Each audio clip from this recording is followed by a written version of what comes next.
Hello and welcome to my first video. I thought of doing a specific topic like democratic centralism or whatever, but it's about 10 PM when I'm writing this script, so I decided to do something simple like showing how much bullshit you can find within a Ben Shapiro destroys video. A simple search of Ben Shapiro debunks socialism gave me some content. So Benjamin, go ahead and destroy socialism in front of my lefty snowflake eyes.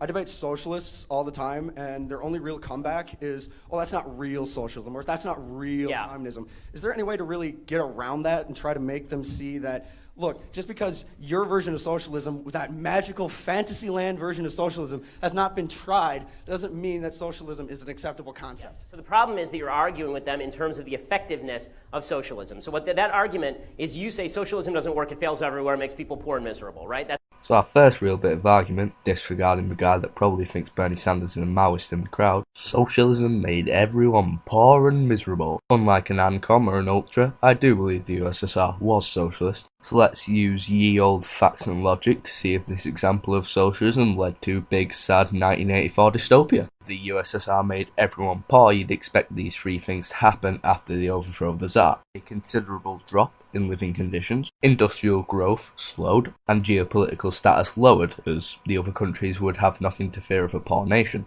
After the overthrow of the Tsar, living conditions certainly improved. Things like literacy went from 24% to nearly 99%. If you want to look at the average life during the Tsar, most Russians were feudal peasants in literal serfdom. In the USSR, everyone was guaranteed a home. That is a vast improvement on the huts and shacks of before. As you can see by this chart, industrial growth skyrocketed to the point where the USSR could outperform even the Western nations, something the Russian Empire could only dream of doing. Did geopolitical status increase? Well, that's a very simple question. Who did the West fear before the USSR came about? Other Westerners. Who did they care about after the USSR came about? The USSR. I have many critiques of the USSR, and it was far from perfect, but in no way did it make everyone poor and miserable. It makes people poor and miserable, right? That's the argument. And then they go, but that's because it hasn't been properly tried, right? That's their comeback.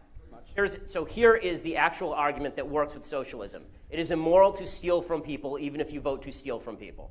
Okay, if there are three people in a room, and it's me, and I have $100, and you and your friend are in the room, and you vote to beat me up and take my money, that does not make it morally legitimate for you to beat me up and take my money. Ah yes, when the capitalist critiquing socialism describes capitalism. Apparently CEOs stealing the surplus value of their workers is totally not stealing, but stopping them from doing that is. In reality, socialism isn't stealing, it's taking back what has been stolen. The reason is this. The basic premise of socialism is, I'm here, I'm breathing, give me crap. No, the basic premise of socialism isn't give free stuff. That's a stupid take on social democracy. The actual basic premise of socialism can be found through a simple Google search. It's when the workers own the means of production instead of private capitalists. It isn't a hard concept to grasp. Capitalism is the idea that I will starve unless I give you a good or service that you want.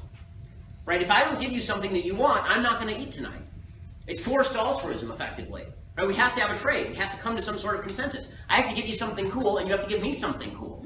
Right? It's great.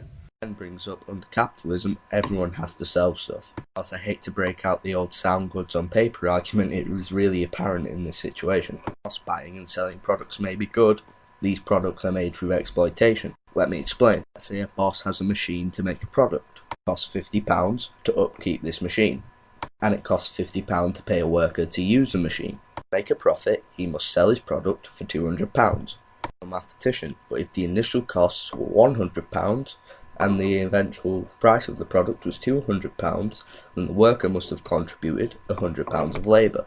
Why does he only get paid £50? To make a profit under capitalism, you must exploit your workers. Right? The lack of my $100,000 salary, that's because society is mean, and so we have to transform the society. And that's why young people, again, 40% back speech codes in American life. This is why I think the last poll was nearing or over 40% of young people are okay with socialism, like the actual socialism, because they don't know anything. They've been taught stupidity, and how they feel is all that matters. I mean, there's a video that's going around the internet getting all sorts of play about income inequality. Income inequality is the stupidest issue. Income inequality means nothing. Right? I mean, I have a lot of income inequality with Bill Gates, but I'm doing pretty well, and I don't care that Bill Gates is doing really well. The only thing we should all care about is that there are poor people. We should figure out how poor people can do better, not how to make Bill Gates less rich. But this video is going around and saying, here's a poll of what Americans think the wealth distribution should look like, and here is what the wealth distribution actually looks like. The reason us socialists have a problem with how much money Jeff Bezos or Bill Gates have is not because of the amount of money they have, it's how they've earned that money. Jeff Bezos isn't in an Amazon factory sending out Amazon packages. He is exploiting the workers who are, as I have explained previously. So in bewilderment, and young people love it, and I watched this video in bewilderment saying, who told you that you get to tell the universe how wealth is distributed? Right? Who told you that you have a moral say as to how wealth is distributed? It's immoral, it's evil, it's wrong. You're going to have to steal people's labor from them. No, I can't. I just fucking can't.